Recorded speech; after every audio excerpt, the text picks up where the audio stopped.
नमस्कार दोस्तों, मेरे इस YouTube चैनल में आप सबका स्वागत है। आज के इस वीडियो में हम छत्तीसगढ़ के साहित्य एवं साहित्यकारों से संबंधित कुछ और प्रश्नों को हल करेंगे। तो चलिए देखते हैं। पहला है, प्रथम प्रकाशित छत्तीसगढ़ी उपन्यास कौन सा है? हीरो के कहनी, दिएना के अंजोर, मोंगरा, फुटहा करम। तो इसका सही आंसर है पहला, हीरू के कहनी।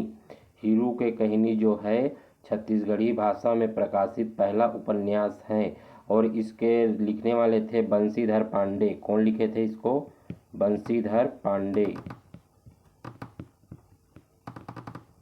दूसरा प्रश्न है, सुरता के चंदन गीत के रचयिता हैं? पंडित सुंदरलाल शर्मा, रामेश्वर शुक्ल अंचल, हरि ठाकुर, डॉक्टर लक्ष्मी शंकर निगम। तो इसका सही आंसर है तीसरा, हरि ठाकुर। हरि ठाकुर ने सुरता के चंदन नामक गीत लिखा है। तीसरा प्रश्न है, मुक्ति बोध के नाम से जाने जाते हैं? माधवराव सप्रे, लोचन प्रसाद पांडे, गजानन माधव। चौथा, श्रीकांत वर्मा। तो इसका सही आंसर है तीसरा, गजानन माधव। गजानन माधव जी को मुक्ति बोध उपाधि प्राप्त हुई थी। चौथा प्रश्न है, बिहनिया हैं एक पत्रिका, एक लोक नृत्य, एक लोकगीत, एक लोकनाट्य। तो इसका सही आंसर है पहला, एक पत्रिका। बिहनिया जो है छत्तीसगढ़ी भाषा में प्रकाशित एक पत्रिका है। इसके बाद अगला है 5वां नंबर, किस महत्वपूर्ण पत्रिका का प्रकाशन 1920 में माधवराव सप्रे की प्रेरणा से हुआ है? कर्मवीर, कर्मयोगी, कर्मयोद्धा, हिंद केसरी। इसका सही आंसर है पहला, कर्मवीर। कर्मवीर का प्रकाशन जो है 1920 में माधवराव सप्रे जी के निर्देशन में हुआ था। इसके बाद अगला है 6वां नंबर, हिंदी साहित्य में छायावाद से संबंधित छत्तीसगढ़ के साहित्यकार कौन हैं? माखनलाल चतुर्वेदी, डॉक्टर पालेश्वर शर्मा, मुकुटधर पांडे, जगन्नाथ प्रसाद भानु। तो इसका सही आंसर है तीसरा, मुकुटधर पांडे। मुकुटधर पांडे जी छायावाद के प्रवर्तक थे छत्तीसगढ़ में। 7वां प्रश्न है, निम्न में से कौन एक गजानन माधव मुक्ति बोध की रचना नहीं है? चांद का मुंह टेढ़ा, एक साहित्यिक डायरी, कमायनी एक पुनर्विचार। चौथा, प्रबंध पारिजात। तो इसका सही आंसर है प्रबंध पारिजात जो है गजानन माधव मुक्ति बोध की रचना नहीं है। इसके बाद अगला है 8वां नंबर, निम्न में कौन गांधीवादी समीक्षक थे? मुकुटधर पांडे, पंडित सुंदरलाल शर्मा, रामदयाल तिवारी और हीरालाल जी। तो इसका सही आंसर है तीसरा, रामदयाल तिवारी। रामदयाल तिवारी जी को विद्यासागर भी कहा जाता है। इसके बाद अगला है 9वां नंबर, निम्न में से किस पत्रिका का संपादन पंडित रविशंकर शुक्ल ने नहीं किया?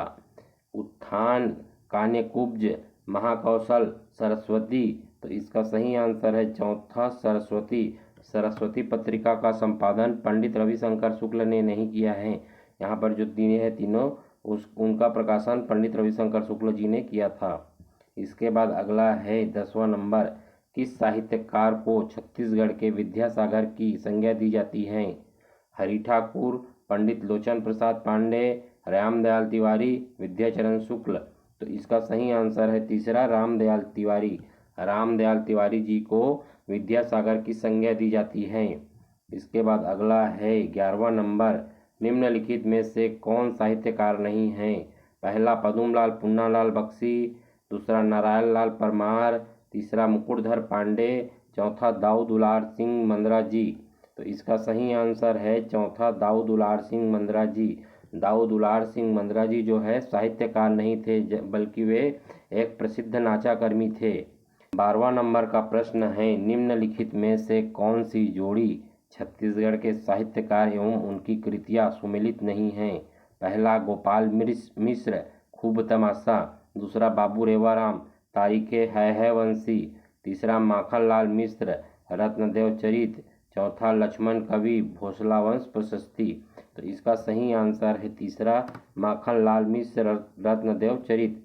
माखनलाल मिश्र जी ने रत्नदेव चरित नहीं लिखा है बल्कि इन्होंने अपने पिताजी के अधूरे रचना राम प्रताप को पूरा किया था। इनके पिताजी गोपाल मिश्र जी की मृत्यु हो गई थी, तो उसके बाद इन्होंने राम प्रताप की पूरा किया था इसको, राम प्रताप को।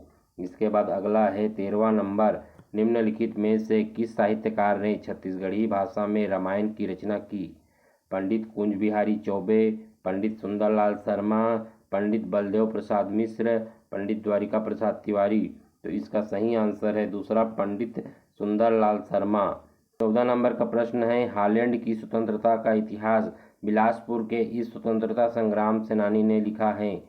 पहला ई राघवेंद्र राव, घनश्याम सिंह गुप्त, डॉक्टर खूबचंद बघेल, बैरिस्टर छेदीलाल। तो इसका सही आंसर है चौथा, बैरिस्टर छेदीलाल। बैरिस्टर छेदीलाल जी ने हॉलैंड की स्वतंत्रता नामक पुस्तक लिखी थी। इसके बाद अगला है 15 नंबर का क्वेश्चन, राजा चक्रधर सिंह के शासनकाल में वह साहित्यकार कौन थे जो राजकीय सेवा में कार्यरत थे? पहला पंडित सीताराम मिश्र, दूसरा पंडित मुकुटधर पांडे, तीसरा हीरालाल काव्योपाध्याय, चौथा पंडित माखन मिश्र। इसका सही आंसर है दूसरा, पंडित मुकुटधर पांडे। पंडित मुकुटधर पांडे जी जो है राजकीय सेवा में कार्यरत थे राजा चक्रधर सिंह के शासनकाल में। इसके बाद अगला है 16वां नंबर का प्रश्न, साप्ताहिक पत्रिका महाकौशल का प्रकाशन रायपुर में किसके प्रयासों से हुआ है? पहला वामनराव लाखे, डॉक्टर खूबचंद बघेल, तीसरा नारायण राव मेघावाले, चौथा पंडित रविशंकर शुक्ल। तो इसका सही आंसर है चौथा, पंडित रविशंकर शुक्ल। इसके बाद अगला है 17 नंबर, स्वामी समर्थ रामदास रचित दासबोध का मराठी से हिंदी अनुवाद किसने किया? पहला हरि ठाकुर, दूसरा वामनराव लाखे, तीसरा माधव चंदूलाल चंद्राकर, चौथा माधवराव सप्रे। तो इसका सही आंसर है चौथा, माधवराव सप्रे।